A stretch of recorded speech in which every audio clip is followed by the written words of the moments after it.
Bonjour à tous, bonjour à toutes. Je vais vous parler aujourd'hui de mes dernières lectures. Alors, il s'agit de deux ouvrages.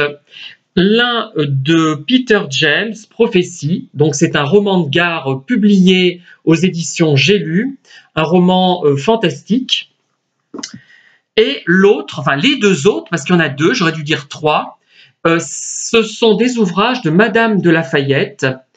Alors, Histoire d'Henriette d'Angleterre, donc une biographie, et également Mémoire de la cour de France pour les années 1688-1689. En fait, il y a trois livres en deux volumes, que voici. Alors, déjà, je vous annonce que je ne suis pas dans une critique littéraire. Je ne fais pas une critique littéraire. Pourquoi? Premièrement, je ne suis pas suffisamment cultivé pour faire une vraie critique littéraire. Parce que quand on fait ce genre de travail, on doit resituer l'œuvre dans son époque. On doit resituer l'œuvre dans les ouvrages composés par l'auteur ou l'autrice. On doit le situer par rapport à d'autres livres du même genre. Ça demande une culture absolument phénoménale. Et moi, je ne me sens pas suffisamment cultivé, suffisamment intelligent pour produire ce genre de travail. D'autre part, il y a une deuxième raison, c'est que j'ai envie d'être relativement spontané. Et même si j'étais capable de resituer l'œuvre dans l'ouvrage plutôt, dans l'œuvre de l'auteur ou de l'autrice, si j'étais capable de faire des parallèles avec telle ou telle œuvre, ça me demanderait tellement de travail que je n'aurais plus le temps d'écrire mes livres, parce que ma priorité, c'est quand même l'écriture de mes livres. Hein. Et en fait, je produirais quelque chose qui serait non spontané, qui serait un peu construit, et que personne n'écouterait. Déjà, je n'ai pas beaucoup d'auditeurs. Alors là, ça tomberait à zéro. Si on faisait vraiment les choses bien, c'est-à-dire que si on voulait vraiment faire de vraies critiques, il n'y en aurait quasiment pas sur le net ou ailleurs. Hein. Parce que d'ailleurs, ça serait peut-être pas plus mal, parce que certains croient faire des critiques et en fait parlent du plaisir ou du déplaisir qu'ils éprouvent en lisant un livre ou après avoir lu un livre, tout simplement. Ce ne sont pas des critiques, souvent. Ça, je le dis, hein, j'insiste là-dessus. Alors, déjà, on va parler des deux premiers, enfin du premier, l'histoire d'Henriette d'Angleterre. Henriette d'Angleterre, c'est la fille de Charles Ier d'Angleterre, celui qui a été exécuté. Donc, elle vient donc, ben oui, d'Angleterre. Elle est liée aux Stuart, d'ailleurs, je crois. Et elle va épouser Monsieur, frère du roi Louis XIV, qui était homo d'ailleurs. Hein. Et ensuite, une fois qu'elle sera morte, il épousera la princesse Palatine, qui a d'ailleurs publié, si on peut dire, c'est une façon bizarre de présenter les choses, ses lettres, fait publier ses lettres dans cette collection. D'ailleurs, moi, malheureusement, j'ai une série de lettres qui n'est pas complète. Il manque la fameuse lettre dans laquelle elle parle du côté excrémentiel, si je puis dire, enfin oui, c'est le cas de le dire, de Versailles. Enfin, excrémentiel au sens propre, au sens direct du terme. Et donc, cette Henriette d'Angleterre, elle épouse Monsieur, et elle meurt à 26 ans, non pas d'un empoisonnement, comme on l'a prétendu à tort trop souvent, mais d'un problème de vésicule biliaire, si j'ai bien compris, une sorte de péritonite de vésicule biliaire. Ça ressemble un peu au péritonite, comment dire, avec l'appendicite, ça ressemble un peu à ça, ce qu'elle a eu, j'ai l'impression. Mais en tout cas, bon, je ne suis pas médecin, je ne vais pas entrer dans ces détails, mais en tout cas, elle n'aurait pas été empoisonnée, elle est morte à l'âge de 26 ans. Alors, qu'est-ce que je peux dire de ce livre? Déjà, j'aime bien l'écriture de ce livre parce que Madame de Lafayette fait tous les accords à l'imparfait du subjonctif. Elle a une logique. Pour moi, l'accord à l'imparfait du subjonctif, il y a trois raisons pour lesquelles je les fais systématiquement et parfois même en parlant. Hein. Première raison, c'est logique, c'est la concordance des temps, tout simplement. Deuxième raison, c'est parce que c'est esthétique et ça donne un cachet au livre, ça donne quelque chose d'un peu raffiné, d'un peu suranné et que j'apprécie beaucoup. Tant pis si les lecteurs, ça les rebute. Troisième raison, c'est que parfois on peut utiliser les imparfaits du subjonctif pour créer une situation un petit peu amusante. Par exemple, en 2014, j'ai publié Le Lac étincelant, une grosse nouvelle qui m'a d'ailleurs valu un prix du Cercle littéraire Catherine de Médicis, prix du roman fantastique. J'ai mis à un moment donné, il fallait que je barbouillasse. J'aurais pu écrire, il fallait que je barbouille, dans le langage un peu courant. Mais non, je voulais pas. Pourquoi? Parce que je voulais créer un effet comique. Barbouillasse, c'est amusant, je trouve. Enfin, c'est même un effet comique, gros, bateau, bonnet, même nigo comme effet comique. Hein. La plupart des gens ne l'ont pas compris. Et m'ont reproché cet imparfait du subjonctif. Je ne vois pas en quoi ça gêne la compréhension déjà. Je ne comprends pas. Il y a des gens qui ne... Bon, après, il y a des gens qui ont fait peu d'études et c'est normal qu'ils soient gênés par des temps comme ça. Ça peut les perturber. Mais il y a des gens qui sont bac plus 5 ou qui sont, par exemple, comme je l'ai signalé déjà, qui ont été ou qui sont encore professeurs des écoles et qui sont gênés par ce genre de choses. Ça, je trouve ça très, très grave. Hein. Bon, mais j'en dis pas plus parce que... comme mes ouvrages sont déjà ostracisés, je ne vais pas en rajouter. Hein. C'est vrai. Alors donc, Histoire d'Henriette d'Angleterre, toujours. Hein. Donc c'est un livre inachevé, puisque Henriette d'Angleterre est morte dans l'intervalle et Madame de Lafayette n'a pas souhaité poursuivre. Elle a publié quelques lettres qui figurent dans le livre. Alors donc c'est un style effectivement... académique, mais en même temps un peu lourd, et on n'est pas habitué à lire ça maintenant. C'est vrai que c'est pas facile, pas en raison des imparfaits du subjonctif, mais en raison des tournures de phrases qui sont... Je pense quand même, malgré tout, que Madame de Lafayette était moins douée sur le plan du style que Jean Racine. Hein. Bon, c'est mon point de vue. Peut-être... c'est peut-être ça. Donc c'est un peu lourd, difficile à comprendre, contrairement aux ouvrages des 18e et 19e siècles, qui pour moi sont parfaitement accessibles, surtout ceux du 19e d'ailleurs, et il y a des gens pourtant qui rencontrent des difficultés pour les lire. Je suis très étonné, parce que là, on est habitué à ce style-là, mais le style 17e, bon, c'est quand même un peu plus difficile pour moi. Moi, je le dis franchement. Hein. Alors, je trouve que ces personnages ont une vie vraiment triste. Ah, c'est terrible. Vous voyez, un critique littéraire ne dirait pas ça. Moi, j'ai envie de dire ce qui me passe par la tête, quoi. Quelle tristesse leur vie, mais il n'y a que des intrigues. Alors, il y a la comtesse de Soissons, qui est une des premières maîtresses connues de Louis XIV, hein, donc c'est quand même, le document que je possède n'est pas si anodin que ça. C'était une reconnaissance de dette qui concerne la comtesse de Soissons, vers la fin de sa vie d'ailleurs, puisqu'elle s'était réfugiée en Belgique. Et donc, cette comtesse de Soissons était une des premières maîtresses, une première amoureuse même, parce qu'il y avait un côté sentimental quand même chez Louis XIV qui apparaît, je trouve. Hein. C'était un peu un cœur d'artichaut, mais quand même. Hein.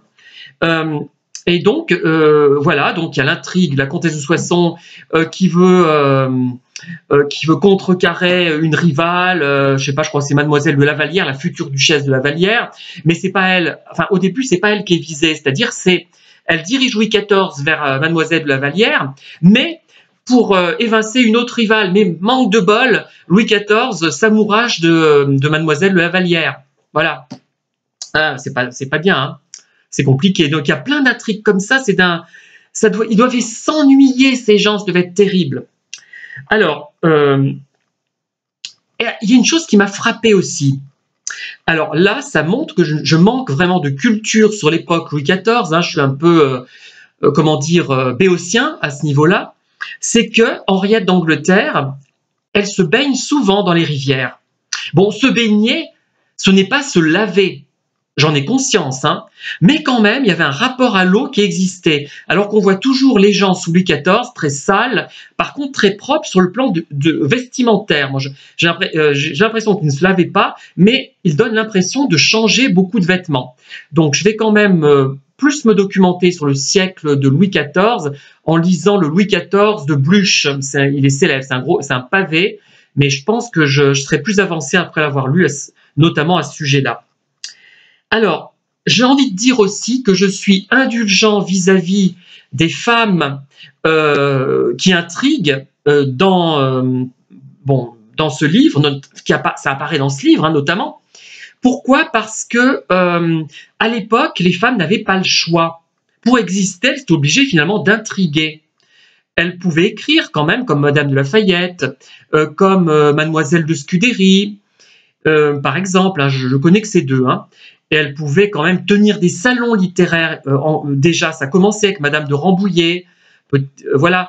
Mais elles avaient du mal à exister.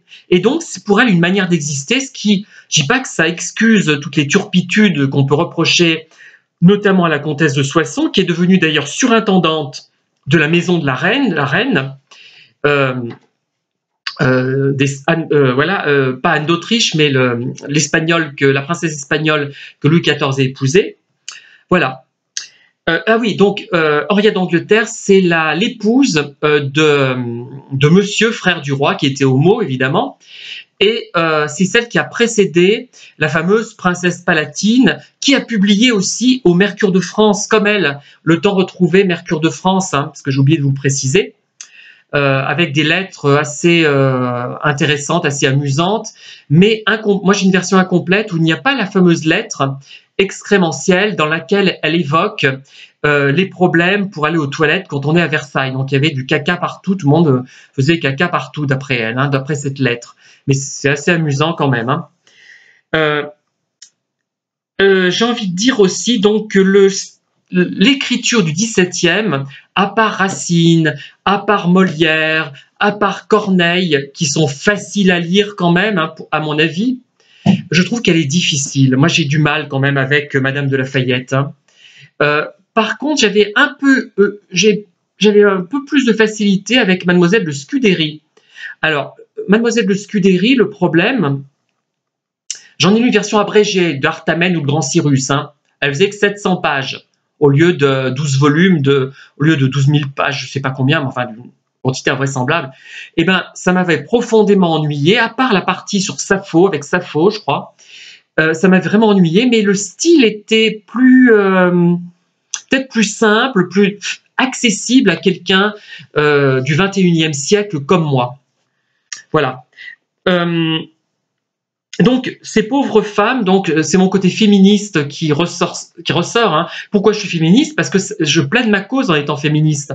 J'ai envie de ne pas répondre forcément aux critères paramétrés, au formatage qui est imposé aux hommes hétérosexuels. Hein. J'ai envie de pouvoir danser, j'ai envie de pouvoir pleurer, j'ai envie de pouvoir montrer des émotions, j'ai envie de pouvoir me teindre les cheveux en roux, en blond, tout ce que je veux, hein, sans être pénalisée, donc je suis forcément féministe. Hein. C'est la logique même. Voilà. Donc, un livre, comment dire, Mémoire d'Henriette d'Angleterre, très instructif par rapport notamment à la comtesse de Soissons, mais ardu de lecture, d'une lecture ardue. Alors, le défaut que je reproche aussi, le défaut que je constate avec les Mercure de France, qu'il y a énormément de notes. Elles sont intéressantes, ces notes d'ailleurs, hein, mais je me sens toujours obligée de m'y référer, et j'ai raison, parce que je trouve, grâce à cette attitude, des informations sur le personnage qui m'intéresse, sur la comtesse de Soissons. Donc, c'est intéressant quand même, mais c'est lourd. Moi, je ne sais pas si vous êtes comme moi, mais moi, dans mes livres, maintenant, je ne mets plus de notes en fin de livre, sauf la bibliographie, évidemment, que je vais indiquer en fin de livre, parce que ça alourdit. Je sais pas, je m'arrange pour en parler directement dans le texte, faire des parenthèses, je sais pas, mais pour pas qu'il y ait cette rupture. Bon, la parenthèse, vous me direz, ça crée aussi une rupture, mais bon. Alors ensuite, à la suite de ces mémoires d'Henriette d'Angleterre, il y a les mémoires de la cour de France. Ah, pour les années 1688 et 1689. Bref, eh ben, je dois dire que je ne me suis pas sentie concernée, ou très peu. Pourquoi? Alors, il y a des gens, tiens, je reprends ce que je disais par rapport aux critiques littéraires. Il y a des gens qui vont dire, quand ils feront une critique, ils vont faire une critique plaisir, au lieu de faire une critique réelle, c'est-à-dire qu'on peut très bien détester un livre, le trouver profondément ennuyeux, mais reconnaître que c'est un livre de grande qualité. Bon, je cite souvent Les Mémoires d'Adrien de Marguerite Yourcenar, qui est très bien fait, très bien écrit, très bien documenté, qui a toutes les qualités requises, mais qui m'ennuie, moi, profondément, pour la simple et bonne raison que le personnage dont il est question ne m'intéresse pas. Je n'arrive pas à accrocher à ce personnage qui me semble dénué de sentiments.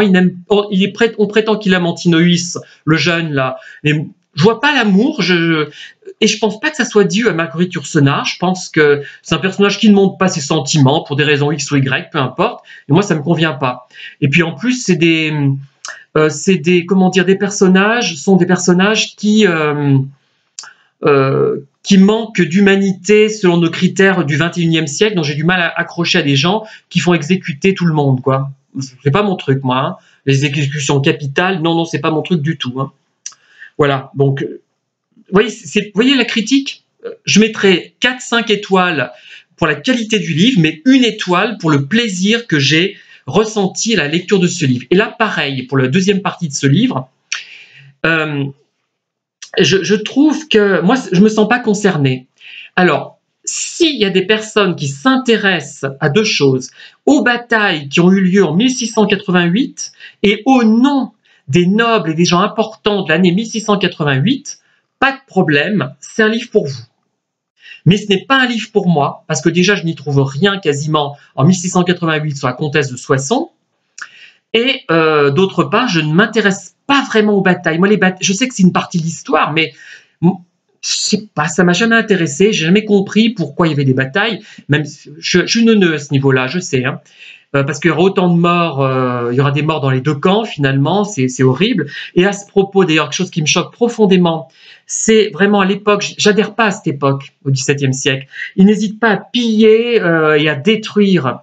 Piller les récoltes, les détruire les châteaux, raser les maisons, raser les villages, incendier les villages. Et moi, ça ne correspond pas à ma psychologie. J'ai beau me dire c'est du XVIIe siècle, ben non, je n'aime pas le XVIIe siècle, même le XVIIIe, je pense qu'il faisait à peu près pareil.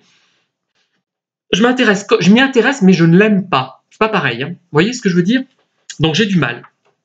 Et donc, moi, ça ne m'a pas apporté ce que je voulais. Par contre, il y a énormément, en plus des batailles, de noms illustres cités. C'est très intéressant à ce niveau-là. Après, 1689, ça m'a davantage intéressé, un peu plus, pas beaucoup plus, pour les mêmes raisons.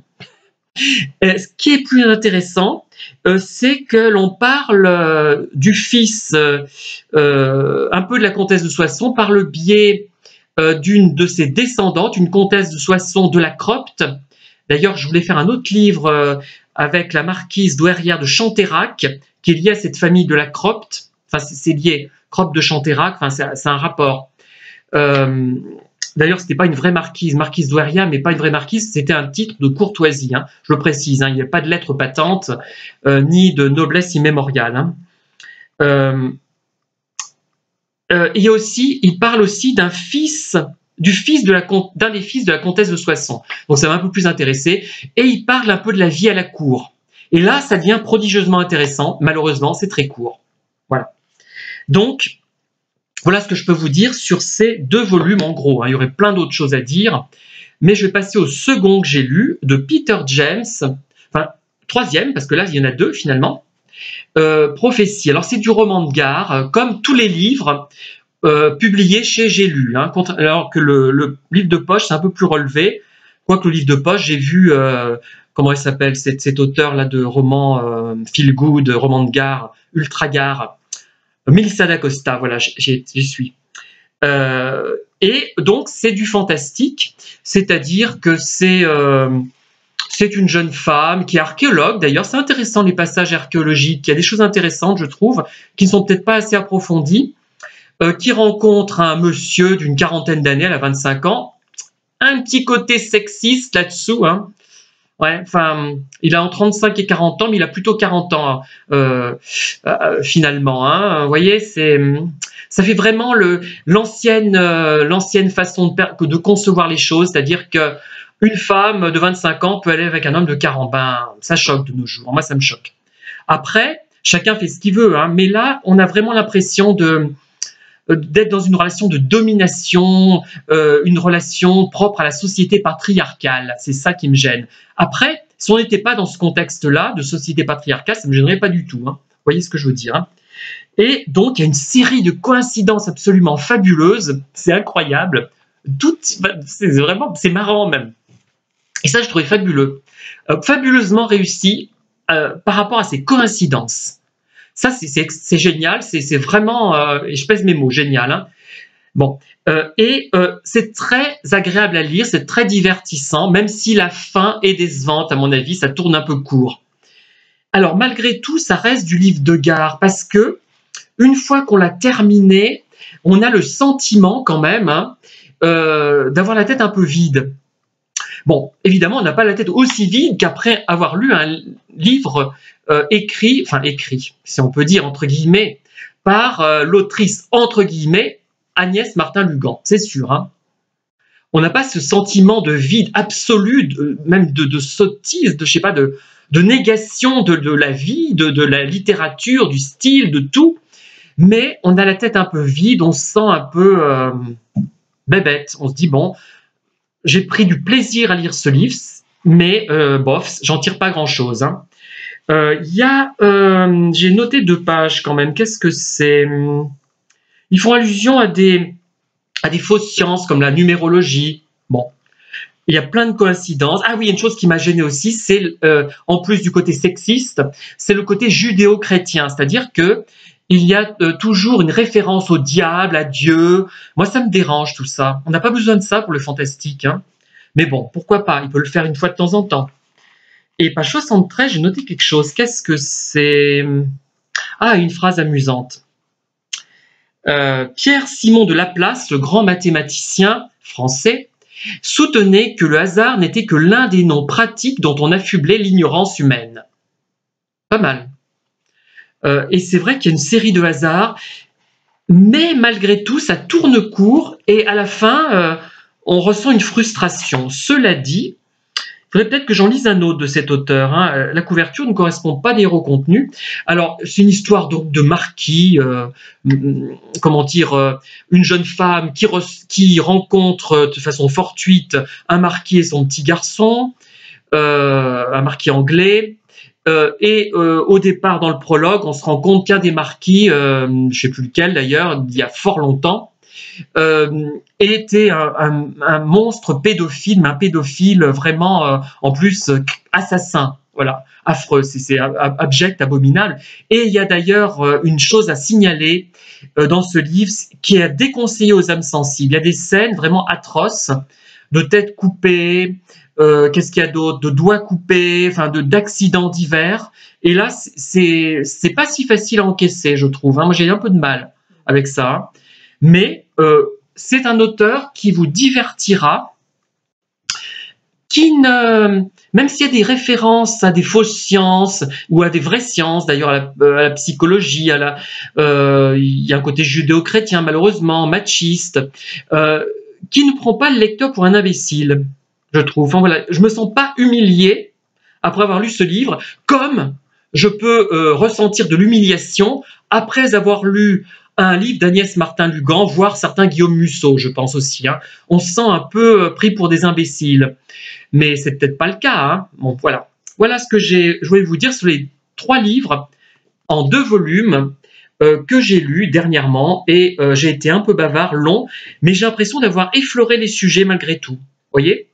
J'ai pas dit grand-chose, mais je pense avoir exprimé tout ce qui peut vous intéresser, vous pousser à lire ces livres, ou au contraire, à ne pas les lire. Merci en tout cas de m'avoir écouté et à très bientôt pour de nouvelles vidéos. N'hésitez pas à liker, évidemment, hein, et à vous abonner.